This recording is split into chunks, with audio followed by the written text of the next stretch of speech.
Hello students, welcome back to our YouTube channel class with me. कैसे हो आप सब लोग? पढ़ाई कैसी जा रही है आप लोगों की? अब तो एग्जाम्स भी आने वाले हैं आप लोगों के। तो केमिस्ट्री के दो चैप्टर तो हम ऑलरेडी डिस्कस कर चुके हैं, फर्स्ट और सेकंड। केमिकल रिएक्शन वाला हमने कर लिया और एसिड बेस वाला भी हम डिस्कस कर चुके हैं। और इसके जो भी प्रीवियस ईयर्स के क्वेश्चंस हैं या जो भी इंपॉर्टेंट क्वेश्चंस हैं वो भी मैं करवा चुकी हूँ। तो आज हम लोग थर्ड चैप्टर, जो नया चैप्टर है हमारा मेटल्स एंड नॉन मेटल्स, वो स्टार्ट करने जा रहे हैं। बिना टाइम वेस्ट करते हुए हम लोग स्टार्ट करते हैं अपने सेशन को। चलो फिर देखते हैं। हमारे चैप्टर का नाम है मेटल्स एंड नॉन मेटल्स। ठीक है, तो सबसे पहले तो हम देखते हैं मेटल होता क्या है। देखो, इसकी डेफिनेशन देखते हैं, simple. A metal is an element whose atoms readily lose electrons to form positive ions. इसका क्या मतलब हुआ? मेटल एक वो एलिमेंट होता है जो अपने इलेक्ट्रॉन्स को लूज करके पॉजिटिव आयंस बनाता है। पॉजिटिव आयन यानी कैटायन। हम लोगों ने पढ़ा है ना, दो टाइप्स के आयन होते हैं, एक कैटायन और एक एनायन।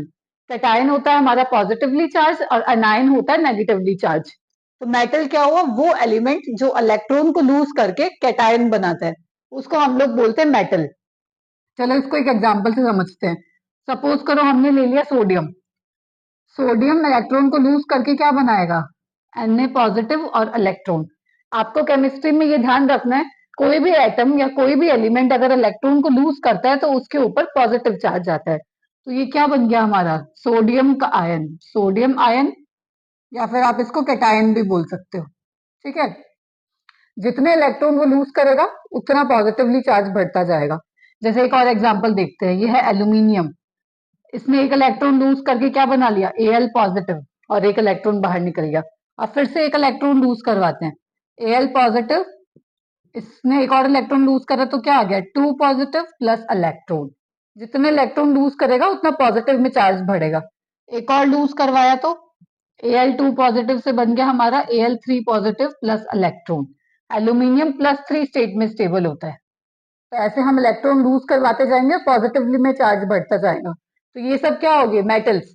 क्योंकि ये इलेक्ट्रॉन को लूज करके पॉजिटिव चार्ज का आयन बना रहे हैं, जिसको हम लोग कैटायन बोलते हैं। ठीक है, ये हो गई सिंपल डेफिनेशन कि मेटल होता क्या है। और क्या इंपॉर्टेंट पॉइंट्स है कुछ? Aluminium is the most abundant metal. सबसे ज्यादा जो अबंडेंस में पाया जाता है मेटल, वो कौन सा होता है? हमारा एल्यूमिनियम। कई बार 1 मार्क्स क्वेश्चन में आ जाता है, तो थोड़ा सा ध्यान रखना। ठीक है, नेक्स्ट है हमारा metals are found in earth crust. Earth crust में मिलते हैं हमें metals, both in free as well as combined state. Free state में भी मिल सकते हैं और कंबाइंड स्टेट में भी। फ्री स्टेट मतलब सिंगल एलिमेंटल स्टेट में, जैसे कि गोल्ड हो गया, सिल्वर हो गया, कॉपर हो गया, वो फ्री स्टेट हो गई उसकी। कंबाइंड स्टेट मतलब किसी के साथ कॉम्बिनेशन में, जैसे कि सोडियम क्लोराइड, सोडियम कार्बोनेट, ये सब क्या हो गई? Combined state. ये देखो मैंने एग्जांपल लिखे हुए हैं, सोडियम क्लोराइड हो गया, सोडियम कार्बोनेट, ये तो कंबाइंड स्टेट हो गई। गोल्ड, सिल्वर, ये सब फ्री स्टेट है। पर कुछ मेटल्स ऐसे भी होते हैं जो कंबाइंड स्टेट में भी मिलते हैं as well as free state में भी मिलते हैं। जैसे गोल्ड हो गया, कॉपर हो गया, कॉपर, सिल्वर, ये सब क्या होता है? ये फ्री स्टेट और कंबाइंड दोनों में मिलते हैं हमें। तो ये कुछ सिंपल बेसिक कंसेप्ट था मेटल्स का। अब हम इसकी फिजिकल प्रॉपर्टीज डिस्कस करते हैं एक एक करके, क्या क्या प्रॉपर्टीज होती है मेटल्स की। ठीक है, देखो अब हम लोग डिस्कस करते हैं फिजिकल प्रॉपर्टीज ऑफ मेटल्स। क्या क्या फिजिकल प्रॉपर्टीज होती है इनकी? सबसे पहले है हमारा फिजिकल स्टेट। जो मेटल्स होते हैं हमारे, वो हार्ड सॉलिड होते हैं रूम टेम्परेचर पे। Hard solid at room temperature, एकदम टाइट पैक स्ट्रक्चर होता है इसका। ये हमने मैटर वाले चैप्टर में भी स्टडी कर रखा है 9th क्लास में। सॉलिड, लिक्विड और गैस। सॉलिड में क्या होता है? हार्ड होते हैं, रिजिड होते हैं, टाइटली पैक स्ट्रक्चर होता है। तो वही होता है मेटल्स में, हार्ड सॉलिड होते हैं रूम टेम्परेचर में। इसके एक दो एक्सेप्शन है, एक्सेप्शन आपको अच्छे से ध्यान रखने हैं, इन्हीं से क्वेश्चन पूछा जाता है। देखो एक्सेप्शन क्या है? सोडियम और पोटेशियम। जनरली मेटल्स हार्ड और सॉलिड होते हैं, पर जो सोडियम और पोटेशियम होता है वो सॉफ्ट होता है। ठीक है, और ये किसका सिंबल है? Mercury, Hg। ये क्या होता है? लिक्विड होता है रूम टेम्परेचर पे। जनरली मेटल सॉलिड होते हैं, पर एक्सेप्शन क्या है? मरकरी। नॉर्मली हार्ड होते हैं, एक्सेप्शन है सोडियम और पोटेशियम, ये जनरली सॉफ्ट होते हैं नेचर में। तो ये तो हो गई हमारी जनरल फिजिकल स्टेट कैसी होती है। सेकंड है हमारा मेल्टिंग पॉइंट और boiling point. Melting boiling point आप खुद सोच के देखो, मेटल्स क्या होते हैं? सॉलिड होते हैं, टाइटली पैक्ड स्ट्रक्चर होता है। तो इसका मेल्टिंग पॉइंट, बॉइलिंग पॉइंट कैसा होगा? ज्यादा या कम? ऑफ कोर्स ज्यादा होना चाहिए। क्यों? क्योंकि इसका स्ट्रक्चर एकदम पैक्ड है, इनको मेल्ट करने के लिए, इनको बॉईल करने के लिए ज्यादा टेम्परेचर देना पड़ेगा। इसलिए इनका जो मेल्टिंग बॉइलिंग पॉइंट होता है वो वेरी हाई होता है due to their structure, tightly packed hard solid होते हैं, इनको मेल्ट करने के लिए हमें ज्यादा एनर्जी देनी पड़ेगी, इसलिए इनका मेल्टिंग पॉइंट बहुत ही ज्यादा होता है। इसमें भी कुछ एक्सेप्शंस हैं, सेम एक्सेप्शन है सोडियम और पोटेशियम। ये इनका मेल्टिंग पॉइंट कम क्यों होता है? क्योंकि ये सॉफ्ट होते हैं, इनको मेल्ट करना इजी होता है, इसलिए इनका मेल्टिंग पॉइंट कम होता है। और क्या एक्सेप्शन है? सीजियम और गैलियम, इनका मेल्टिंग पॉइंट तो काफी लो होता है, इनफैक्ट ये तो पाम पे रखने पे ही मेल्ट हो जाता है, इतना कम होता है इनका मेल्टिंग पॉइंट। तो ध्यान रखना सोडियम पोटेशियम का या फिर सीजियम और गैलियम, इनका मेल्टिंग पॉइंट काफी कम होता है। तो ये बात हो गई हमारी मेल्टिंग पॉइंट और बॉइलिंग पॉइंट के बारे में। देखो अगला देखते हैं, थर्ड प्रॉपर्टी हमारी लस्टर। लस्टर का मतलब क्या होता है? शाइनिंग। शाइनिंग की प्रॉपर्टी होती है मेटल्स की, जनरली चमक होती है इनमें। जैसे गोल्ड देख लो आप, गोल्ड वगैरह क्या होते हैं? शाइन करते हैं। तो metals in their pure form have lustre, simple है, शाइनिंग की प्रॉपर्टी होती है मेटल्स में। नेक्स्ट क्या है हमारी? मेलिएबिलिटी। मेलिएबिलिटी क्या होता है? जब मेटल्स को हम बीट करते हैं, पीटते हैं ऐसे, तो वो थिन शीट में कन्वर्ट हो जाते हैं। इस प्रॉपर्टी को हम लोग बोलते हैं मेलिएबिलिटी। कई बार सिंपल डेफिनेशन पूछ लेते हैं, डिफाइन मेलिएबिलिटी। तो आपको पता होना चाहिए metals can be beaten into thin sheets. इनको बीट करते हैं तो ये पतली ऐसे परत बना लेते हैं, थिन शीट्स की प्रॉपर्टी होती है इनकी। जैसे एल्यूमिनियम की फॉइल देखी होगी आपने, गोल्ड की फॉइल देखी होगी, तो ये क्या होता है? मेलिएबिलिटी। मेटल्स के पास ये प्रॉपर्टी होती है। और क्या होता है नेक्स्ट? क्या है हमारा? डक्टिलिटी। ये क्या होता है? मेटल्स को हम थिन वायर्स में कन्वर्ट कर सकते हैं, ठीक है। जैसे कॉपर की वायर देखी होगी हमने, जो यूज करते हैं नॉर्मली तार, वो कॉपर की बनी हुई होती है। गोल्ड क्या होता है? गोल्ड मोस्ट डक्टाइल मेटल होता है। तो इन दोनों में कंफ्यूज नहीं होना है। मेलिएबिलिटी मतलब थिन शीट में कन्वर्ट करने की प्रॉपर्टी, और डक्टिलिटी मतलब थिन वायर्स में कन्वर्ट करने की प्रॉपर्टी। जैसे कॉपर की वायर होती है, गोल्ड जो है वो सबसे डक्टाइल मेटल है। ये 1 मार्क क्वेश्चन में पूछ सकते हैं हमसे कि सबसे डक्टाइल मेटल कौन सा होता है? गोल्ड होता है हमारा, ठीक है। तो ये थी हमारी प्रॉपर्टी।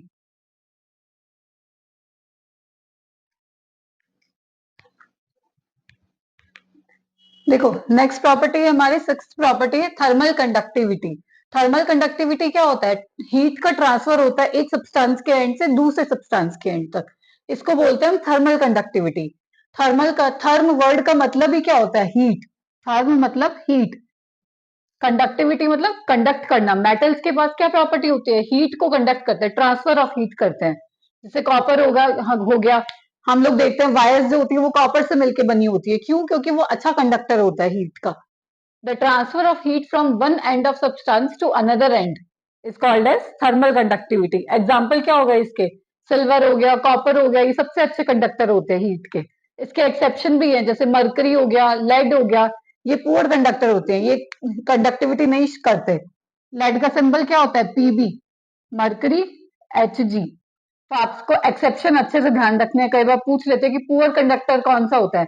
ऐसा कौन सा मेटल है जो अच्छा कंडक्टर नहीं है? मरकरी और लेड। और सबसे अच्छे कंडक्टर होते कौन से? सिल्वर और कॉपर। तो ये हो गया हमारा थर्मल कंडक्टिविटी के बारे में।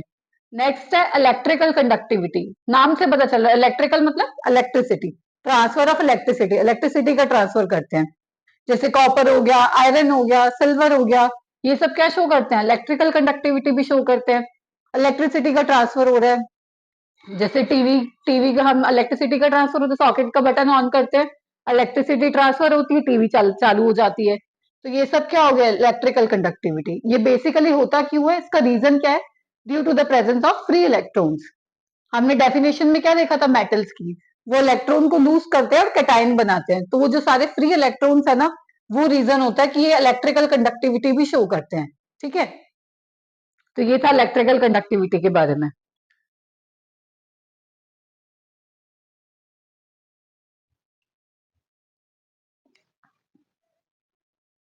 नेक्स्ट प्रॉपर्टी है हमारी, एट्थ प्रॉपर्टी है सोनोरिटी। सोनोरिटी का मतलब क्या होता है? रिंगिंग बेल की आवाज आती है। जैसे आप लोगों ने देखा होगा गुरुद्वारे वगैरह में, नॉर्मली मंदिर वगैरह में जो बेल घंटी बजाते हैं हम, क्या करते हैं? कोई हार्ड मटेरियल से अगर स्टक करते हैं तो उसमें रिंगिंग साउंड, जैसे वाइब्रेशन की साउंड आती है। स्कूल की जो बेल होती है उसको देख लो, तो वो क्या होता है? उस प्रॉपर्टी को हम लोग बोलते हैं सोनोरिटी, वाइब्रेशन की साउंड आती है continue. Metals produce ringing sound when struck with hard material. किसी भी हार्ड मटेरियल से अगर स्टक करते हैं मेटल को, तो वो रिंगिंग साउंड देता है। ये प्रॉपर्टी को बोलते हैं सोनोरिटी। ये प्रॉपर्टी मेटल्स के पास होती है जनरली, ठीक है। नाइन्थ प्रॉपर्टी है इसकी डेंसिटी। डेंसिटी कैसी होगी मेटल्स की, कुछ सोच के देखो। मेटल्स जनरली कैसे होते हैं, हार्ड होते हैं, सॉलिड होते हैं, टाइटली पैक्ड स्ट्रक्चर होता है इसका। तो इनकी डेंसिटी क्या होगी, ज्यादा होनी चाहिए इनकी डेंसिटी, क्योंकि मास पर यूनिट वॉल्यूम क्या हो गया, ज्यादा हो गया, इसलिए इनकी डेंसिटी क्या होगी, ज्यादा होगी। Due to rigid structures number of atoms and their mass per unit volume is more. Mass per unit volume क्या होगा, ज्यादा। डेंसिटी का फॉर्मूला क्या होता है हमारा, मास डिवाइडेड बाय वॉल्यूम। तो मास पर यूनिट वॉल्यूम ज्यादा है तो डेंसिटी भी क्या होगी, ज्यादा। पर इसमें दो एक्सेप्शन है, सोडियम और पोटेशियम। ऐसा क्यों होगा, सोडियम और पोटेशियम एक्सेप्शन क्यों है। फर्स्ट प्रॉपर्टी क्या देखी थी, सोडियम और पोटेशियम सॉफ्ट होते हैं नेचर में, तो इसका डेंसिटी कम होगा एज कंपेयर टू बाकी अदर मेटल्स जो होते हैं। ठीक है, ये हो गया हमारा डेंसिटी का कंसेप्ट।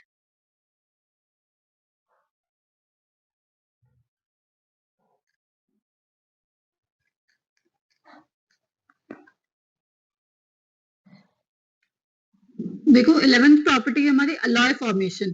अलॉय क्या होता है, दो या दो से ज्यादा, मतलब एक से ज्यादा मेटल्स का कॉम्बिनेशन होता है, उसको हम बोलते हैं अलॉयज।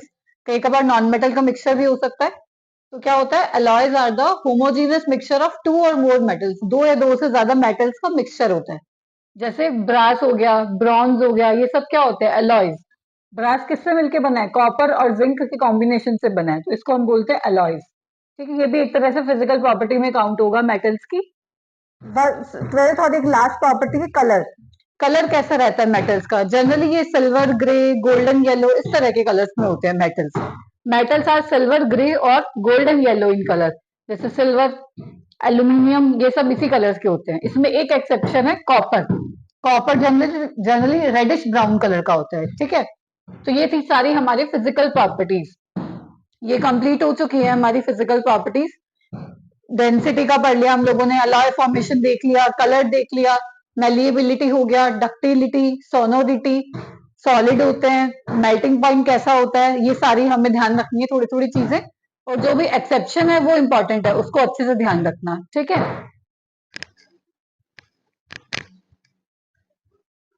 अब हम लोग केमिकल प्रॉपर्टीज डिस्कस करते हैं मेटल की एक एक करके, कि वो मेटल जो है वो केमिकली कैसे रिएक्ट करता है। फिजिकल जो भी प्रॉपर्टीज थी वो हम लोगों ने पढ़ ली, अब केमिकल प्रॉपर्टीज, मतलब मेटल किसी और के साथ कैसे केमिकली रिएक्ट करेगा। ठीक है, तो इसमें फर्स्ट है हमारी reaction of metals with oxygen. मतलब अगर हम मेटल की रिएक्शन ऑक्सीजन के साथ कराते हैं तो क्या प्रोडक्ट बनेगा। देखो, जब मेटल्स की रिएक्शन हम ऑक्सीजन के साथ कराते हैं तो मेटल का ऑक्साइड बनता है। और आपको ये ध्यान रखना है कि जो मेटल के ऑक्साइड्स होते हैं वो जनरली बेसिक होते हैं नेचर में। ऐसे ही जो नॉन मेटल के ऑक्साइड्स होते हैं वो एसिडिक होते हैं। ये जनरल प्रॉपर्टी है, आपको ध्यान रखनी होगी थोड़ी, कि मेटल के ऑक्साइड जनरली बेसिक नेचर के होते हैं। फिर जो मेटल ऑक्साइड बना उसकी रिएक्शन अगर हम वाटर के साथ कराते हैं तो एक बेस फॉर्म्ड होता है। ठीक है, इसको हम एग्जाम्पल से देखते हैं। जैसे हमने यहाँ पे लिया सोडियम। सोडियम की रिएक्शन, अगर जैसे मेटल ले लिया हमने सोडियम, इसकी रिएक्शन कराई ऑक्सीजन से, क्या बनेगा, जो मेटल लिया उसका ऑक्साइड, मतलब सोडियम का ऑक्साइड। O पे -2 होता है तो क्रॉस मल्टीप्लाई करा तो फॉर्मूला बना Na2O। ठीक है, उसके बाद इस मेटल ऑक्साइड की रिएक्शन हमने वाटर के साथ कराई, क्या बनेगा, बेस। बेस कौन सा बना, सोडियम हाइड्रोक्साइड, NaOH। ठीक है, नेक्स्ट एग्जांपल है मैग्नीशियम। मेटल लिया इस बार हमने मैग्नीशियम, इसकी रिएक्शन ऑक्सीजन के साथ कराते हैं तो क्या बनता है, मैग्नीशियम ऑक्साइड। ये रिएक्शन हमने फर्स्ट चैप्टर में भी काफी बार पढ़ी है।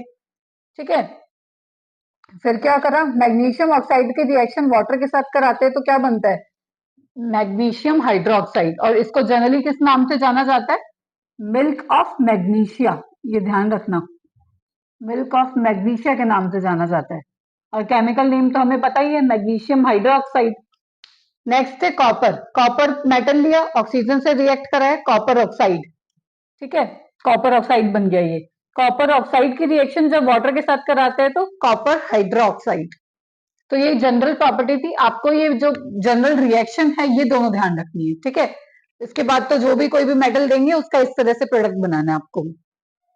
बस ध्यान रखना, मेटल की रिएक्शन ऑक्सीजन से कराते तो मेटल का ऑक्साइड बनता है। मेटल का ऑक्साइड जनरली बेसिक नेचर का होता है। उस मेटल ऑक्साइड की रिएक्शन अगर हम वाटर के साथ कराते हैं तो बेस बनता है। ठीक है, ये कुछ एग्जांपल्स मैंने बता दिए। आपके पेपर में कैसे आ सकता है, आपको ये दे देंगे जैसे MgO प्लस H2O, एरो लगा के क्वेश्चन मार्क, आपको प्रोडक्ट बनाना होगा। अगर आपको जनरल रिएक्शन पता है कि किसी ऑक्साइड की रिएक्शन वाटर से कराते हैं तो बेस बनता है, तो आपको पता चल जाएगा मैग्नीशियम हाइड्रोक्साइड बनेगा, जिसे हम जनरली मिल्क ऑफ मैग्नीशिया के नाम से जानते हैं। ठीक है, तो ये जनरल रिएक्शन याद रखना थोड़ा। तो ये पहला था हमारा reaction of metals with oxygen.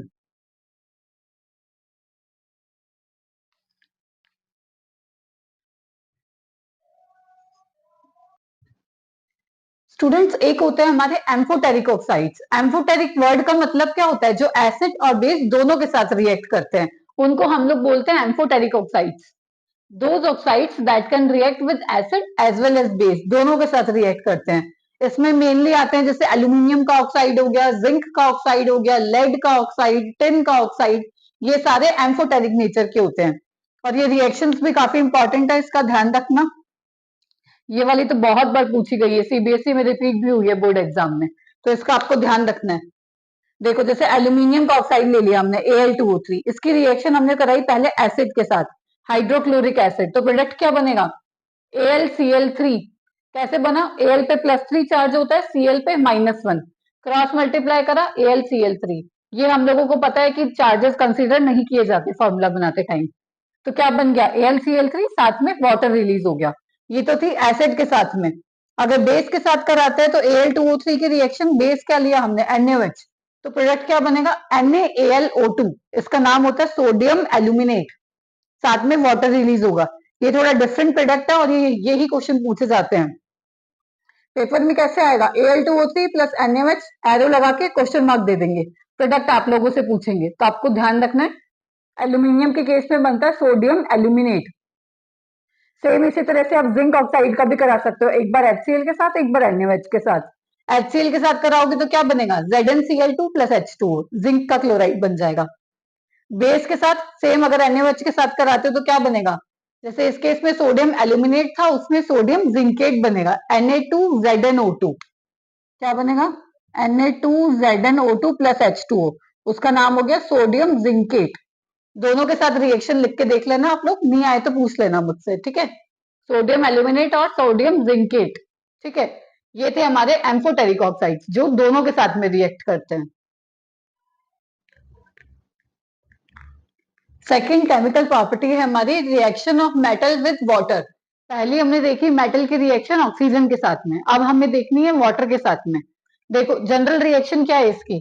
किसी भी मेटल की रिएक्शन अगर हम वाटर के साथ कराते हैं तो क्या बनता है? मेटल ऑक्साइड या फिर मेटल का हाइड्रोक्साइड, साथ में हाइड्रोजन गैस रिलीज होती है। ठीक है, तो आपको ये जनरल रिएक्शन ध्यान रखनी है, बाकी कोई भी एग्जांपल आएगा तो आपको आइडिया लग जाएगा अगर आपको ये रिएक्शन पता है। मेटल की रिएक्शन वाटर के साथ कराते हैं तो या तो उसका ऑक्साइड बनेगा या फिर हाइड्रो ऑक्साइड, और साथ में हाइड्रोजन गैस रिलीज होगी। ठीक है, एग्जाम्पल देख लेते हैं। पोटेशियम की वाटर के साथ कराई, क्या बना? Potassium hydroxide plus hydrogen gas. Sodium की वाटर के साथ कराई, sodium hydroxide plus hydrogen gas. Magnesium की अगर हमने हॉट वाटर के साथ कराई, ये दोनों कोल्ड वाटर के साथ है, मैं लिख देती हूँ, कोल्ड वाटर के साथ है ये हॉट वाटर के साथ है। हॉट वाटर के साथ क्या बना? Magnesium hydroxide plus hydrogen gas. इसका कॉमन नेम क्या होता है? Milk of magnesia. ठीक है, ऐसे ही मैग्नीशियम की अगर हम स्टीम के साथ कराते हैं तो मैग्नीशियम का ऑक्साइड बनता है और साथ में हाइड्रोजन गैस। अगर हॉट वाटर के साथ कराई तो हाइड्रो ऑक्साइड, अगर स्टीम के साथ कराई तो ऑक्साइड। ये थोड़े थोड़े आपको ध्यान देने पड़ेंगे कि क्या पूछा हुआ है, कोल्ड वाटर दिया हुआ है, स्टीम दिया हुआ है, हॉट वाटर दिया हुआ है। ये वाली रिएक्शन काफी इंपॉर्टेंट है, इसका ध्यान रखना, इंपॉर्टेंट। आयरन की रिएक्शन वाटर के साथ क्या बनेगा? Fe3O4 plus H2। फिर मैंने बैलेंस करके लिखा हुआ है, आपको इसमें कंफ्यूज नहीं होता, कई बच्चे लिख देते हैं Fe2O3, तो ये नहीं बनेगा, Fe3O4 बनता है। ठीक है, तो ये वाली रिएक्शन काफी इंपॉर्टेंट है। क्वेश्चन दे देते हैं इस तरह से, Fe plus H2O question mark, product आपको बताना होगा, तो Fe3O4 बनता है और साथ में हाइड्रोजन गैस रिलीज होती है। तो ये सारा था मेटल की रिएक्शन वाटर के साथ में। ठीक है,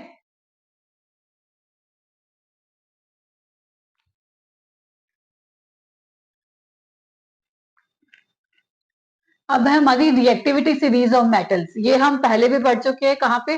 फर्स्ट चैप्टर का जो डिस्प्लेसमेंट रिएक्शन था उसमें हमने पढ़ी थी रिएक्टिविटी सीरीज। ये जो मैंने ऑर्डर लिखा हुआ है, ये इसका डिक्रीजिंग ऑर्डर है रिएक्टिविटी का। डिक्रीजिंग मतलब ज्यादा से कम, ऊपर वाले जो एलिमेंट्स है वो ज्यादा रिएक्टिव है। ये लाइन में ही है, इधर नीचे आ नहीं रहा था तो मैंने ऐसे इस तरह से लिख दिया। ये वाले जो एलिमेंट्स है ये Fe के नीचे वाले हैं। ठीक है, डिक्रीजिंग ऑर्डर है, मतलब ऊपर वाला एलिमेंट ज्यादा रिएक्टिव है, फिर कम कम इस तरह से डिक्रीजिंग ऑर्डर है, ज्यादा से कम वाला। और इसको याद करने की ट्रिक भी बताई थी मैंने। पहले एलिमेंट्स देख लेते हैं कौन कौन से हैं। Potassium, sodium, calcium, magnesium, aluminium, zinc, iron, lead, hydrogen, copper, mercury, silver, gold. ठीक है, ये सारे एलिमेंट्स हैं। इस सेंटर में हाइड्रोजन है। इसकी ट्रिक क्या थी? कैटरीना ने कार मांगी, ऑल्टो जेन फरारी, फिर भी हाय क्यों मिली सिल्वर ऑडी। फिर से देखो, कैटरीना ने कार मांगी, ऑल्टो जेन फरारी, फिर भी हाय क्यों मिली सिल्वर ऑडी। एक दो बार रिवाइज करोगे आपको याद हो जाएगी इजीली। ठीक है, कैटरीना ने कार मांगी, ऑल्टो जेन फरारी, फिर भी हाय क्यों मिली सिल्वर ऑडी। ये है इसको याद करने की ट्रिक। अगर आपको डायरेक्ट याद है तो अच्छी बात है। देखो इसमें क्या है, हाइड्रोजन से ऊपर जो भी एलिमेंट्स प्रेजेंट है ना, elements that are present above hydrogen, वो हाइड्रोजन को डिस्प्लेस करते हैं वाटर या फिर एसिड से। और ये ज्यादा इफेक्टिवली, ज्यादा विग्रसली वर्क करते हैं, रिएक्ट करते हैं, रिएक्ट विग्रसली विद वाटर। ये हाइड्रोजन को डिस्प्लेस कर सकते हैं जो एलिमेंट हाइड्रोजन के ऊपर प्रेजेंट है। और ये वाले जो एलिमेंट्स है, react with acids to give hydrogen gas, ये एसिड्स के साथ रिएक्ट करके देते हैं। और जो एटम्स हाइड्रोजन से बिलो प्रेजेंट है, हाइड्रोजन से नीचे प्रेजेंट है, वो हाइड्रोजन को डिस्प्लेस नहीं कर सकते वाटर या फिर एसिड से। Do not react with acids to give hydrogen gas. ठीक है, ये कुछ कुछ चीजें हैं आपको ध्यान रखनी है, कौन डिस्प्लेस कर सकता है, कौन नहीं कर सकता, कौन वाटर के साथ विग्रेसली रिएक्ट करेगा, कौन एसिड से करेगा, कौन नहीं करेगा। तो ये सारा रिएक्टिविटी सीरीज के ऊपर है। ठीक है, ये थोड़ा सा ध्यान रख लेना आप लोग।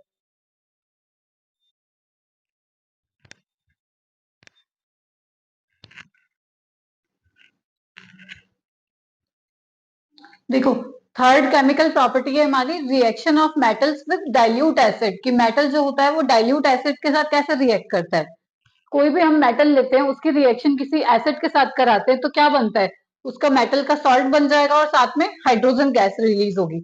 ये है जनरल रिएक्शन जो आप लोगों को ध्यान रखनी है। मेटल का सॉल्ट बनेगा और हाइड्रोजन गैस।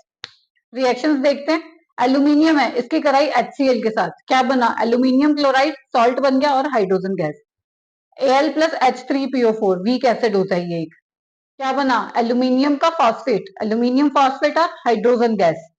सोडियम की करवाई एसिड के साथ, सोडियम क्लोराइड, हाइड्रोजन गैस, ये सॉल्ट हो गया। मैग्नीशियम की HCl, MgCl2 क्या बना, और H2, magnesium chloride.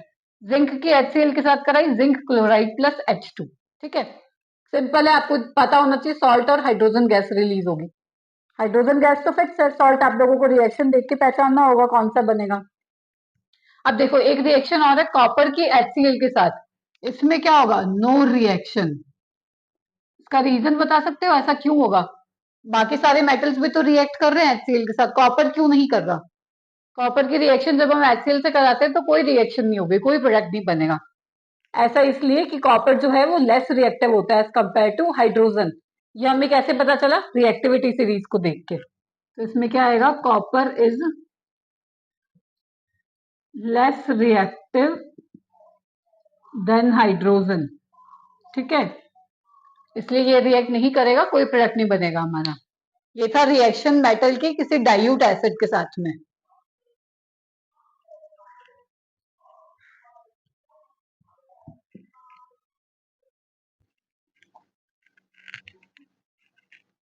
Next fourth chemical property है हमारी reaction of metals with salt solution of less reactive metal.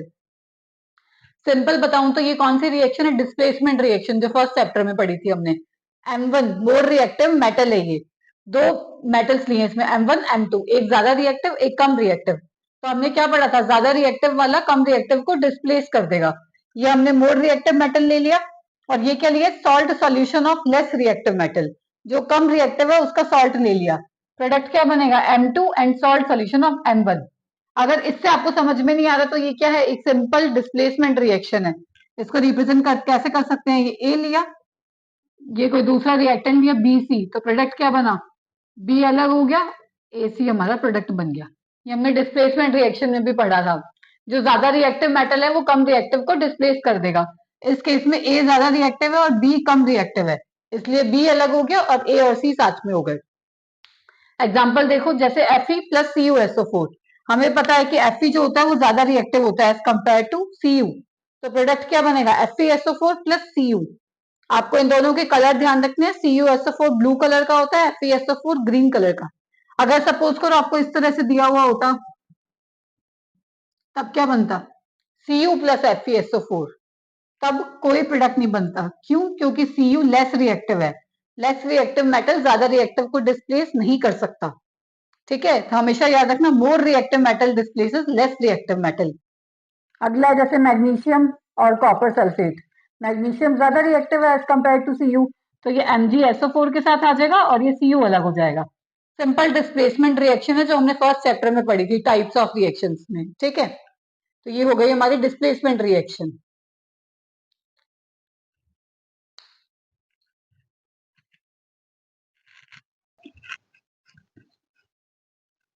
अगला केमिकल प्रॉपर्टी है हमारी reaction of metal with chlorine.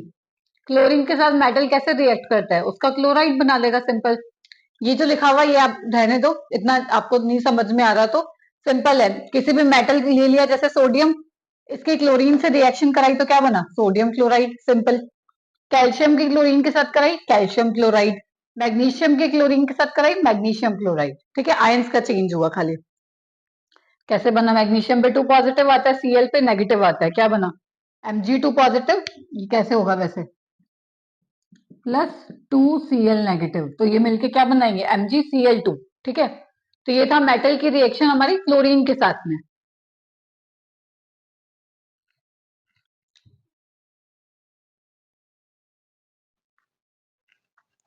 Next sixth chemical property है reaction of metals with hydrogen.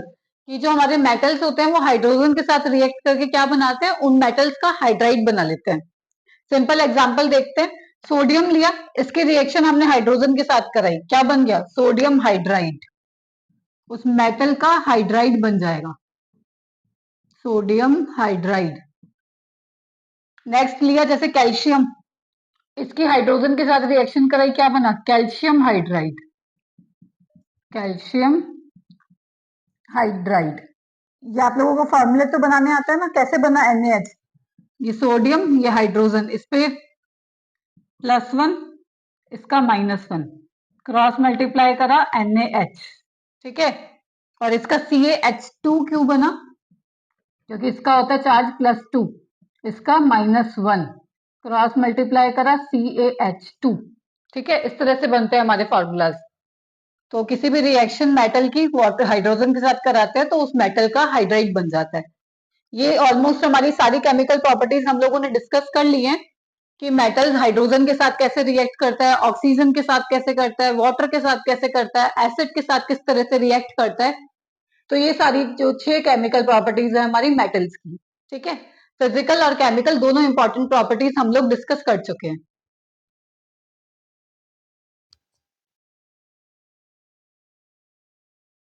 अब हमारा metals का last topic है यूजेस ऑफ मेटल। मेटल को कहाँ कहाँ यूज में लिया जाता है, मेटल होता क्या है, इसकी फिजिकल प्रॉपर्टीज, केमिकल प्रॉपर्टीज, वो सब हम लोग डिस्कस कर चुके हैं। अब मेटल का लास्ट पार्ट है यूजेस, कहाँ यूज में लिया जाता है इसको। बहुत सारे यूजेस हैं इसके, एक एक करके हम लोग देख लेते हैं।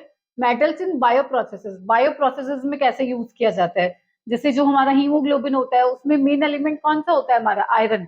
आयरन क्या है, एक मेटल है। और किसमें होता है, जैसे सोडियम हो गया, मैग्नीशियम, पोटेशियम, ये क्या होते हैं, एज अ मिनरल्स की फॉर्म में यूज करते हैं हम इसको। सोडियम और magnesium potassium are essential metals required as minerals की फॉर्म में रिक्वायर्ड होते हैं। ये हो गया बायो प्रोसेसेस के उससे। सेकंड है metals in daily goods and machines. Normal life में मशीन्स वगैरह में कैसे यूज किया जाता है, जैसे कॉपर वगैरह होते हैं वो किस में यूज होता है, इलेक्ट्रिकल वायर्स में यूज करते हैं। स्टील वगैरह, स्टील के क्या यूज में आते हैं, यूटेंसिल्स इक्विपमेंट्स वगैरह बनाने में काम आता है। Iron use for making stove burners, stove का जो बर्नर है उसको बनाने के लिए आयरन यूज में लिया जाता है। ठीक है, तो एक दो तीन चार यूजेस और है इंपॉर्टेंट, वो भी हम लोग डिस्कस कर लेते हैं अभी।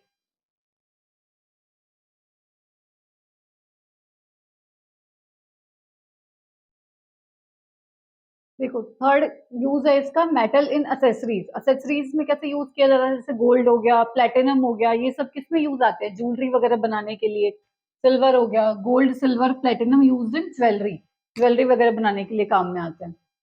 अगला है metals in health equipments. Health equipments में इंस्ट्रूमेंट्स में काम आता है। कैसे? थर्मामीटर देखा होगा आप लोगों ने। थर्मामीटर में क्या यूज करते हैं हम लोग? मरकरी। मरकरी क्या है? एक मेटल है। इस तरह से यूज में लेते हैं हम लोग मेटल्स को। Metals use in space projects. Space के जो प्रोजेक्ट्स वगैरह होते हैं उसमें यूज में आते हैं, जैसे जर्कोनियम हो गया, टाइटेनियम हो गया।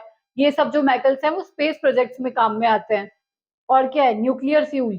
न्यूक्लियर फ्यूल में कौन सा आता है? मेनली यूरेनियम यूज किया जाता है एज अ न्यूक्लियर फ्यूल की तरह। तो ये कुछ इंपॉर्टेंट यूजेस है मेटल्स के। थोड़ा बहुत एक बार देख लेना, अगर कोई थ्योरेटिकल क्वेश्चन आता है तो 2 या 3 नंबर का आएगा, इससे ज्यादा नहीं पूछा जाएगा आपसे। तो बेसिक बेसिक आपको पता ही है, एक दो फिर भी रीड कर लेना। ये हमारा मेटल्स वाला पार्ट पूरा हो गया। नॉन मेटल का मैं नेक्स्ट वीडियो में अपलोड कर दूंगी। 2 वीडियो में चैप्टर पूरा कंप्लीट हो जाएगा। फिर भी कोई डाउट रह गया हो आपको या कोई टॉपिक छूट गया हो तो मुझे नीचे कमेंट सेक्शन में बता देना, ठीक है? और बाकी हमारी लाइव क्लासेस भी चलती हैं अप टू 10th क्लास तक। फिजिक्स, केमिस्ट्री, बायो तीनों का गूगल मीट पे लाइव क्लास रहता है। किसी को अगर चाहिए हो तो आप नीचे कॉन्टैक्ट डिटेल्स दे रखे हैं, आप उस पर जाके कॉन्टैक्ट कर सकते हैं, ठीक है? और बाकी अगर वीडियो पसंद आए तो लाइक, शेयर और सब्सक्राइब करना मत भूलिएगा। चलो मिलते हैं फिर नेक्स्ट वीडियो में, तब तक के लिए गुड बाय।